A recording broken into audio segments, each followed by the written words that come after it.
Hello everyone, আশা করি সবাই অনেক ভালো আছো। তো এটা হচ্ছে জেইই মেন্স 2026 এপ্রিলে আসা একটা প্রশ্ন। তোমরা হচ্ছে প্রশ্নটা সবাই একটু পড়ে দেখো, ঠিক আছে? ভিডিওটা পজ করে প্রশ্নটা পড়ো। যাদের সলিউশন চলে আসবে তারা হচ্ছে কমেন্টে জানাও যে ভাই এটা অ্যান্সার আসছে, ঠিক আছে? আচ্ছা, সো তোমাদের করা হইলে আমি হচ্ছে শুরু করতেছি। দেখো এখানে কি বলছে যে একটা লাইন আছে L1 x minus y is equal to 0, তার মানে এটা হচ্ছে y is equal to x, y is equal to m x plus c. সেইখান থেকে হইতেছে আমরা বুঝতে পারি যে এটার গ্রাফ কেমন হবে। এটার গ্রাফ হবে জাস্ট একদম কি মিড থেকে যাবে, ঠিক আছে? একদম হইতেছে এই মিড থেকে যাবে। আচ্ছা, দেন পরের রেখাটা কি দেওয়া দেখো, y is equal to minus three x. দেখো মাইনাস থ্রি, তার মানে এক্স অ্যাক্সিসের সাথে স্থূলকোণ তৈরি করবে, তাই না?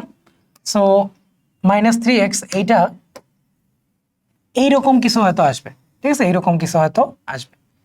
আচ্ছা, দেন কি বলা দেখো, দেন বলা হইতেছে যে L3 হইতেছে অবটিউস অ্যাঙ্গেল বাইসেক্টর, ঠিক আছে?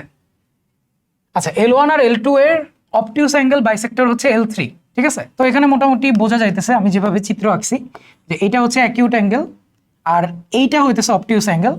তাহলে অবটিউস অ্যাঙ্গেল বাইসেক্টরটা মেবি এইরকম এক জায়গায় হবে, ঠিক আছে? এইরকম এক জায়গায় হবে। আচ্ছা, দেন কি বলা যে আমার কাছে L4 আছে x plus three is equal to zero, তার মানে x is equal to minus three, এটা হচ্ছে আমার L4, ঠিক আছে? So let's go for L4। Okay, so let's say L4 এরকম। ওকে, ঠিক আছে। আচ্ছা, দেন হোয়াট, L4 আঁকছি। এখন কি বলছে দেখো, এ হইতেছে L4 আর L1 এর ইন্টারসেকশন, ঠিক আছে? তো এইটা হইতেছে আমার এ পয়েন্ট। ওকে, দেন বলছে কি বি হইতেছে L4 এবং L2 এর ইন্টারসেকশন, এই হচ্ছে বি পয়েন্ট। ওকে, দেন কি বলছে দেখি, সি হচ্ছে L4 আর L3 এর, L4 এবং L3 হচ্ছে কি অবটিউস অ্যাঙ্গেল বাইসেক্টর, সো তাদের ইন্টারসেকশন পয়েন্ট। ওকে, তো তোমাকে বের করতে বলছে BC by AC whole square. Okay, আচ্ছা, তো বিসি বাই এসি কেমনে আমরা বের করতে পারি? আমার কাছে হচ্ছে L1 আছে, L1 আছে, L2 আছে, L3 আমরা হচ্ছে ফর্মুলা দিয়ে বের করতে পারি। কি ফর্মুলা? L1 বাই ওই যে root over A1 square plus B1 square, মানে কি এক্স এর সহগ ওয়াই এর সহগ, তাই না? এইটা is equal to plus minus L2 by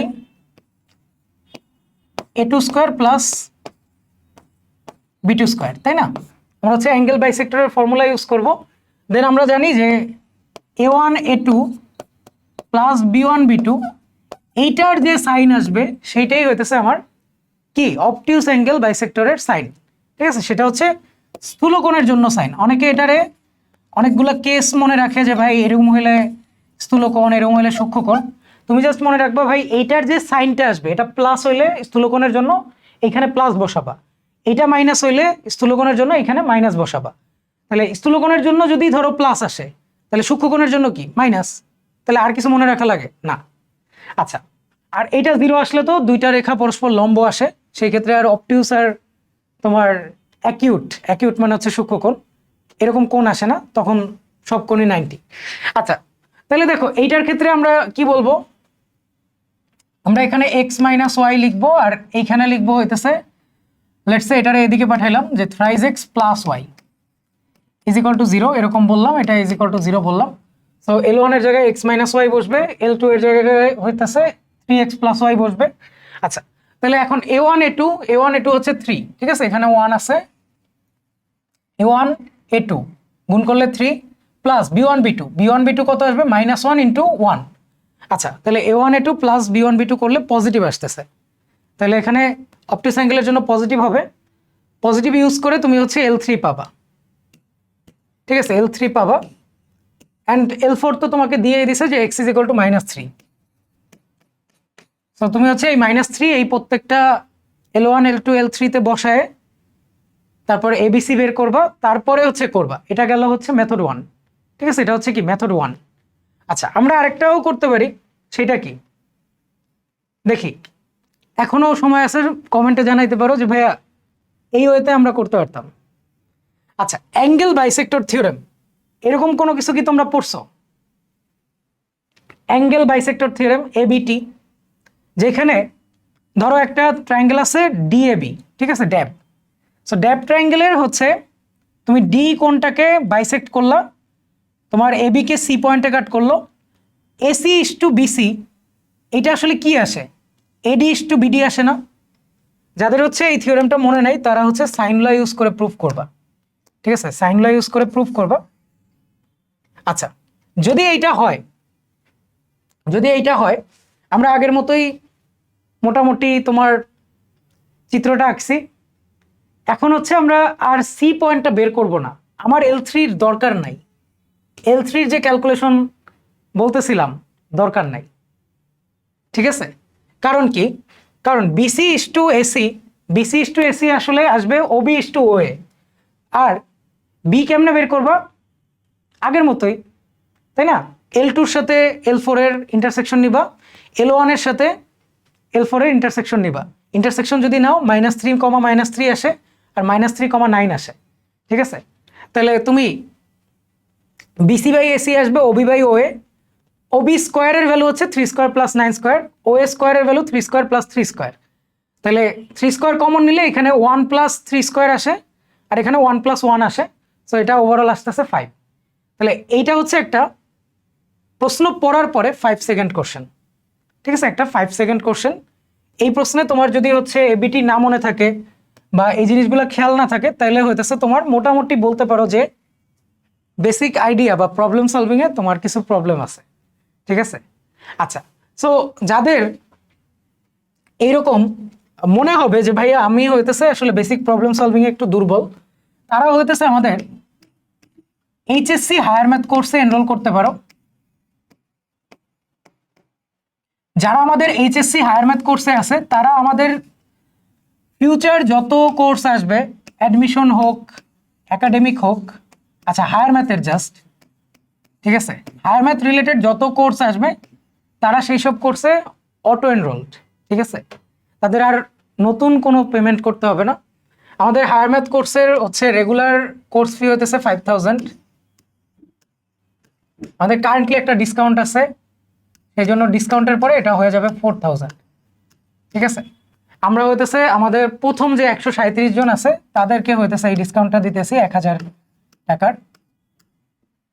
আচ্ছা, তোমার আমাদের কোর্সে অলরেডি তোমার 69 জন এনরোল করছে, পসিবলি হইতেছে আরো 2 জন এনরোল করবে, সো 71 হবে ওইটা। এনিওয়েজ, সো চাইলে হইতেছে আমাদের হায়ার ম্যাথ কোর্সে এনরোল করে রাখতে পারো। আর যদি মনে হয় না ভাই আমার তো একাডেমিক মোটামুটি ভালোই আছে, আমার হয়তো লাগবে না, তাইলে হইতেছে আমাদের অ্যাডমিশনে স্পেসিফিক একটা কোর্স আসবে, ফিজিক্স কেমিস্ট্রি ম্যাথ, যেখানে ম্যাথ আমি পড়াবো, ঠিক আছে। সো ওই কোর্সটাতেও হইতেছে চাইলে যারা এইচএসসি 26 ব্যাচ আছো তারা হচ্ছে এনরোল করতে পারো। আমরা মেইনলি যেটাতে ফোকাস করবো সেটা হচ্ছে প্রবলেম সলভিং, ঠিক আছে। তুমি একটা প্রবলেম দেখবা, ঠিক আছে, তোমরা দেখো, আচ্ছা বলি, ধরো আমাদের কোর্সে এনরোল করতে হবে না, কিন্তু আমি যেটা খেয়াল করছি এবারের এসিএস পটেনশিয়াল বুয়েটিয়ানের রেজাল্ট দেখে যেটা মনে হয়েছে যে তোমাদের ব্যাচগুলোতে আসলে একটু সমস্যা আছে। সমস্যা ইন সাম সেন্স যে আমার জানা মতে আমাদের যে 25 পরবর্তী ব্যাচগুলো আছে তাদের নলেজ অনেক ভালো, ঠিক আছে, তারা অনেক কিছু জানে, অনেক বই পড়ছে, তারা আইআইটি করে, তারা অনেক কিছু করে, ঠিক আছে, একটা অংশ করে, তাদের স্কিল ভালো, কিন্তু তাদেরও মার্ক আমরা দেখছি যে পটেনশিয়াল বুয়েটিয়ানে অত বেশি আসে নাই, ঠিক আছে। তুমি যদি হইতেছে আমাদের ব্যাচ থেকে অ্যাভারেজ স্টুডেন্টদের, অ্যাভারেজ বলতে যারা ধরো বুয়েটে টিকছে তাদের মধ্য থেকে হচ্ছে একজনকে পিক করো, দেন হইতেছে ওই এসিএস পটেনশিয়াল বুয়েটিয়ানের এক্সাম দেওয়াইতা, তাহলে দেখতা যে অ্যাভারেজে আমাদের 400-র বেশি মার্ক আইসা পড়তো। অথচ তোমাদের ব্যাচে আমরা দেখছি যে 400-র বেশি 2 জন পাইছে, ঠিক আছে। সো এই ব্যাপারটা কিন্তু একটু কনসার্নিং, বুঝতেছো?